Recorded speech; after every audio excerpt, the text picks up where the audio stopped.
A maior parte dos judeus, historicamente, tem um pé atrás com a fé cristã. Por quê? Por quê? Porque eles têm um histórico dentro do ambiente europeu, né, que faz parte da cristandade, que é uma cristandade que, vamos dizer, com o tempo vai se afastando da sua tradição primeira e desenvolveu essa atitude antissemita desde dos escritos dos pais da igreja, né? Isso aparece terceiro século, quarto século, até o próprio Agostinho chegou a ser, né? Então, você tem isso na tradição católica muito forte. Lutero disse bobagens terríveis contra os judeus, totalmente fora da realidade. E aí o que o judeu fica com o pé atrás? Então isso cria no judeu também um estereótipo, tipo assim, ó, esse cara é cristão, se eu virar as costas ele vai me pegar, eu tenho certeza que ele nem sabe, mas ele já me odeia. Então isso, eu me lembro de muitas experiências em Israel, que eu tenho ido há muitos anos, né? E aí depois de um tempo o cara falou, mas você é cristão mesmo? Você, mas é professor de teologia, mas você é pastor? Você não parece, né? E o cara, porque ele esperava uma atitude diferente, porque, falando francamente, tem um monte de evangélico maluco que gosta de Israel, nem sabe por quê, porque ele é tipo meio fanático, assim, Israel, porque é uma coisa mais assim desse perfil. E tem o pessoal que não fala nada, mas no fundo ele tem essa interpretação de que o judeu é um problema, então ele detesta o judeu porque o cristão está no lugar do judeu, o judeu está fora. Então quando você vê alguém com sobriedade falando elementos assim, você tem uma relação positiva e favorável, tem convicções cristãs e positivo e favorável com Israel, o cara fica perdido e ele entende, como assim você não tem raiva de mim? Eu me lembro de gente em Israel falando assim, puxa vida, eu nunca imaginei que cristão era esse tipo de gente que nem você e o seu pessoal. Por que vocês demoraram tanto para chegar aqui? A única coisa que a pessoa entendia de cristianismo era o que ela via no estereótipo medieval. Entendeu? Que era tipo assim, você vai morrer amanhã. Era isso? Com certeza. A vida dos judeus da Europa era horrível ao longo da maior parte da história. Gueto é uma palavra que se referia no início a bairros segregados judaicos. Os judeus, o primeiro gueto é o gueto de Veneza, quer dizer, os judeus eram proibidos de morar nas cidades.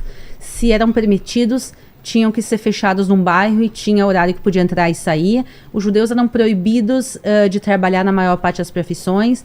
Os judeus... Não podia comprar terra. Não podia comprar terra. Muita gente fala, os judeus são donos dos bancos. Sim, alguém já perguntou por que tem judeus, não, obviamente não todos, mas por que tem judeus que trabalham no sistema bancário? Porque os judeus eram proibidos de fazer praticamente qualquer outra profissão. Os judeus não podiam ser parte do exército, os judeus não podiam ser donos de terra, os judeus não podiam ser parte do governo, os judeus seguidamente não eram aceitos em instituições de ensino superior, não podiam estudar. Então os judeus eram proibidos de fazer praticamente outra coisa, e ele dizia, olha, usura tu pode fazer, trabalhar em bancos tu pode. E daí acabou que parte da população judaica foi trabalhar em bancos por falta de opção. Então, essa questão que os judeus foram perseguidos e excluídos, isso acabou também gerando uma bola de neve. Os judeus eram excluídos e por isso, os judeus eram perseguidos e por isso se fechavam. Porque os judeus são fechados, os não-judeus não conheciam os judeus e olhavam eles como estranhos e perseguiam mais ainda. Então os judeus acabaram se fechando por causa das perseguições e porque eles eram fechados, perseguiam mais. E assim foi uma bola de neve. E por isso, até os dias de hoje, muita gente fala, mas eu quero visitar uma sinagoga no Brasil. Por que eu não posso entrar numa sinagoga? Porque a comunidade judaica tem medo. Não sabe quem é a pessoa, né? Não sabe quem é a pessoa. Então, o que acontece hoje em dia, obviamente, o Brasil é considerado um país relativamente com um pouco antissemitismo. Tem, mas não é tão ruim como na Europa. Eu posso depois dar exemplos do que eu passei na Europa como judia. Mas, quer dizer, o Brasil é realmente tranquilo. Mas são séculos e séculos... Sim, séculos e séculos de perseguição. A comunidade acabou se fechando. E para ela se reabrir é uma coisa difícil. Eu estou vendo isso acontecendo, principalmente com o movimento evangélico no Brasil. Está se aproximando da comunidade judaica. A comunidade judaica devagarinho está se abrindo. Tem eventos hoje em dia ecumênicos. Eu conheço pastores que às vezes vão em sinagogas e vice-versa. Então eu tenho visto um pouquinho de abertura, mas são séculos de perseguição. Eu morei, por exemplo, em Londres. Londres, eu morava em Golders Green, que é um bairro judaico. Tem uma linha de trem que se chama The Northern Line, a linha preta. Ela começa no extremo norte de Londres e ela vai descendo, descendo, descendo, descendo. Tem uma zona da minha parada para cima que são vários bairros judaicos. Então, tu pegava o trem de manhã, quando eu pegava o trem para o trabalho, todo mundo pegava livros em hebraico, ia orando, tava com tzitzit, com os fiozinhos para fora, tava com kippah, tava nos bairros da comunidade. Passava Golders Green, tu via silenciosamente todo mundo tirando o kippah, colocando o chapéu por cima, enfiando os fiozinhos para dentro, fechando o livro. Não porque medo. Alguém dizia, galera, chegou a hora. Porque todo mundo que mora lá está acostumado. Eu cresci em Porto Alegre, e Porto Alegre tem neonazista? Tem.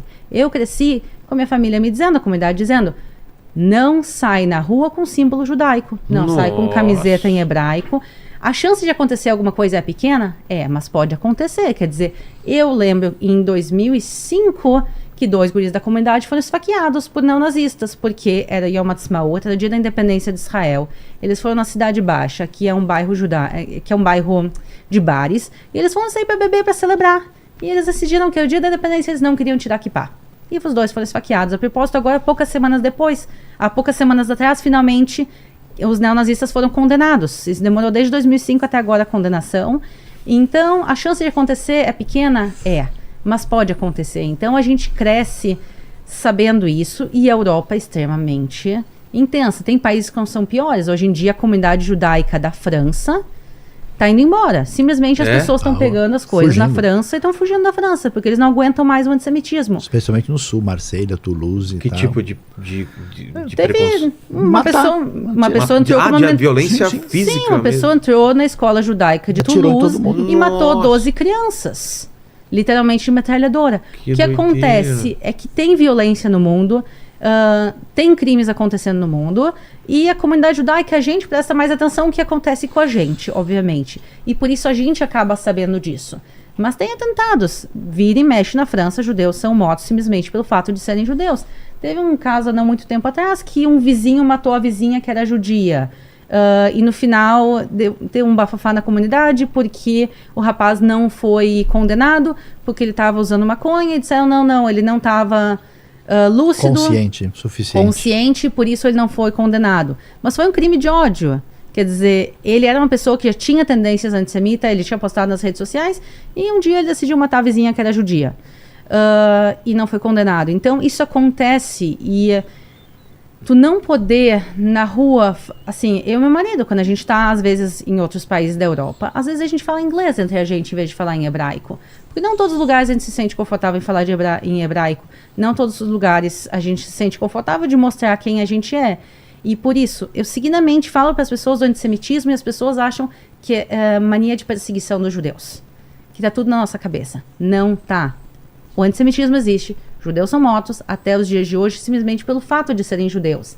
Aconteceu há quanto? Foi 1-2 semanas atrás que mataram lá na Tunísia? Sim.